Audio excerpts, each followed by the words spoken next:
Hi ನಮಸ್ತೆ ಎಲ್ಲರಿಗೂ friends. ನಾನೀಗ ಹೇಳೋ ವಿಚಾರ ಹುಡುಗರಿಗೆ ಮುಜುಗರ ಅನಿಸ್ಬೋದು. ನಿಮಗೆ ಮುಜುಗರ ಅನಿಸಿದ್ರೆ ಈ ವಿಡಿಯೋನ ಸ್ಕಿಪ್ ಮಾಡಿ. ಫ್ರೆಂಡ್ಸ್, ಪೀರಿಯಡ್ಸ್ ಅನ್ನೋದು ಶಾಪನೂ ಅಲ್ಲ, ಇದೊಂದು ರೋಗನೂ ಅಲ್ಲ, ನಮ್ಮ ಬಾಡಿಯಲ್ಲಿ ನಡೆಯೋ ಒಂದು ಪ್ರಕ್ರಿಯೆ ಅಷ್ಟೇ.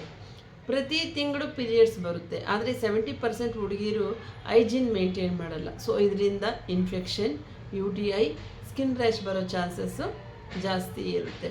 ಫ್ರೆಂಡ್ಸ್, ಈ ವಿಡಿಯೋನ ಸೇವ್ ಮಾಡ್ಕೊಳ್ಳಿ, ನಿಮ್ಮ ಫ್ರೆಂಡ್ಸ್ಗೆ ಸಿಸ್ಟರ್ಗೆ ಶೇರ್ ಮಾಡಿ. ವಿಡಿಯೋನ ಈಗ ನಾವು ಗೋಲ್ಡನ್ ರೂಲ್ಸ್ನ ಫಾಲೋ ಮಾಡೋಣ. ಫ್ರೆಂಡ್ಸ್, ಪೀರಿಯಡ್ಸ್ ಟೈಮ್ನಲ್ಲಿ ಪ್ರತಿ 6 ಗಂಟೆಗೊಮ್ಮೆ ನಾವು ಪ್ಯಾಡ್ನ ಚೇಂಜ್ ಮಾಡಲೇಬೇಕಾಗುತ್ತೆ. ನಿಮಗೆ ಫ್ಲೋ ಹೆವಿ ಇತ್ತು ಅಂದರೆ ಖಂಡಿತ 3 ರಿಂದ 4 ಗಂಟೆ ಒಳಗಡೆ ನೀವು ಪ್ಯಾಡ್ನ ಚೇಂಜ್ ಮಾಡ್ಕೋಬೇಕಾಗುತ್ತೆ. ನೀವು ಪ್ಯಾಡ್ನ ಚೇಂಜ್ ಮಾಡ್ಕೊಂಡಿಲ್ಲ ಅಂದರೆ ಇನ್ಫೆಕ್ಷನ್ ಆಗಿ ಅಲ್ಲಿ ಬ್ಯಾಕ್ಟೀರಿಯಾ ಗ್ರೋತ್ ಆಗೋ ಚಾನ್ಸಸ್ಸು ಜಾಸ್ತಿ ಇರುತ್ತೆ.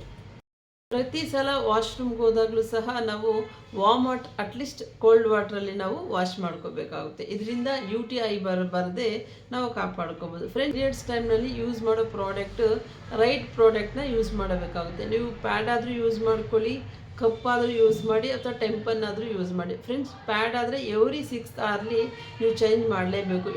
ನಿಮಗೆ ಫ್ಲೋ ಇಲ್ಲ ಅಂದರೂ ಸಹ ನೀವು ಅಲ್ಲಿ ಇನ್ಫೆಕ್ಷನ್ ಆಗದೆ ತಡೆಯೋಕ್ಕೋಸ್ಕರ ಪ್ಯಾಡ್ನ ಚೇಂಜ್ ಮಾಡಲೇಬೇಕಾಗುತ್ತೆ. ಫ್ರೆಂಡ್ಸ್, ನೀವು ಕಪ್ ಯೂಸ್ ಮಾಡೋದಾದರೆ ಎವ್ರಿ 12 ಅವರ್ಸ್ಲಿ ಕಪ್ನ ರಿಮೂವ್ ಮಾಡಿ ಅದು ಸ್ಟರ್ಲೈಸ್ ಮಾಡಿ ಮತ್ತು ರಿಯೂಸ್ ಮಾಡಬೇಕಾಗುತ್ತೆ. ಕಪ್ ಅನ್ನೋದು ಸ್ವಲ್ಪ ಡಿಸ್ಕಂಫರ್ಟ್ ಅನಿಸುತ್ತೆ, ಮತ್ತು ಸ್ಟಾರ್ಟಿಂಗಲ್ಲಿ ಅದು ಯೂಸ್ ಮಾಡಬೇಕಂದ್ರೆ ನಮಗೆ ಎಕ್ಸ್ಪೀರಿಯೆನ್ಸ್ ಇರಬೇಕಾಗುತ್ತೆ. ಯಾಕಂದರೆ ಇನ್ಸರ್ಟ್ ಮಾಡೋದು ಸ್ವಲ್ಪ ಡಿಫಿಕಲ್ಟಿ ಅನಿಸುತ್ತೆ. ನೀವು ಸ್ಪೋರ್ಟ್ಸ್ ಪರ್ಸನ್ ಆಗಿದ್ದರೆ, ಬೇರೆ ಟ್ರಾವೆಲ್ ಮಾಡ್ತೀವ ಅನ್ನೋದಾದರೆ ಪ್ಯಾಡ್ಗಿಂತ ಕಪ್ ಅನ್ನೋದು ಬೆಸ್ಟ್. ಮತ್ತು ಫ್ರೆಂಡ್ಸ್, ಪೀರಿಯಡ್ಸ್ ಟೈಮಲ್ಲಿ ನಾವು ಟೈಟ್ ಕ್ಲಾತ್ಸ್ನ ಹಾಕೋದನ್ನು ಅವಾಯ್ಡ್ ಮಾಡಬೇಕಾಗುತ್ತೆ. ಹೌದು ಫ್ರೆಂಡ್ಸ್, ಅಂಥ ಟೈಮಲ್ಲಿ ನಾವು ಕಂಫರ್ಟ್ಗೆ ಪ್ರಿಫರೆನ್ಸ್ ಕೊಡಬೇಕಾಗುತ್ತೆ. ನಾವು ಕಂಫರ್ಟಾಗಿರೋದಕ್ಕೇ ನೋಡಬೇಕಾಗುತ್ತೆ. ಮ್ಯಾಕ್ಸಿಮಮ್ ಸಾಧ್ಯವಾದಷ್ಟು ಕಾಟನ್ ಬಟ್ಟೆಗಳನ್ನ ಹಾಕಬೇಕಾಗುತ್ತೆ. ಮತ್ತು ಅಂಡರ್ವೇರು ಅಷ್ಟೇ, ಕಾಟನ್ ಯೂಸ್ ಮಾಡೋದ್ರಿಂದ ನಿಮಗೆ ಡಿಸ್ಕಂಫರ್ಟು, ಸ್ಕಿನ್ ರ್ಯಾಶ್ನೆಲ್ಲ ತಡೀಬೋದು.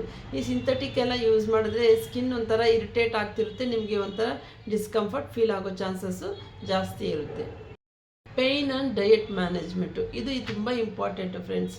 ಪೇಯ್ನು ಪೀರಿಯಡ್ಸ್ ಟೈಮಲ್ಲಿ ತುಂಬ ಕ್ರಾಂಪ್ಸ್ ಇರುತ್ತೆ, ತುಂಬ ಪೇಯ್ನ್ ಇರುತ್ತೆ. ಮತ್ತು ಮೂಡು ಅಷ್ಟೇ, ನಮ್ಮ ಮೂಡು ಹಾರ್ಮೋನಲ್ ಬ್ಯಾಲೆನ್ಸ್ ಸ್ವಲ್ಪ ಇದಾಗೋದ್ರಿಂದ ಮೂಡು ಅಷ್ಟೇ ತುಂಬ ಮೂಡಿಯಾಗಿರುತ್ತೆ. ಫ್ಯಾಮಿಲಿ ಪರ್ಸನ್ಸು ಅಂಥ ಟೈಮಲ್ಲಿ ಸಪೋರ್ಟ್ ಮಾಡಬೇಕಾಗುತ್ತೆ. ಮತ್ತು ಪೇಯ್ನ್ಗೆ ನೀವೇನು ಮಾಡಬೇಕು ಅಂದರೆ ಹಾಟ್ ವಾಟ್ರ್ ಬ್ಯಾಗ್ ಅಂತ ಸಿಗುತ್ತೆ. ತುಂಬ ಕ್ರಾಂಪ್ಸ್ ಇದೆ, ನಿಮಗೆ ತುಂಬ ತಡೆಯೋಕ್ಕಾಗ್ತಿಲ್ಲ ಅಂದರೆ ಅಷ್ಟೇ ಟ್ಯಾಬ್ಲೆಟ್ ತಗೊಳ್ಳಿ.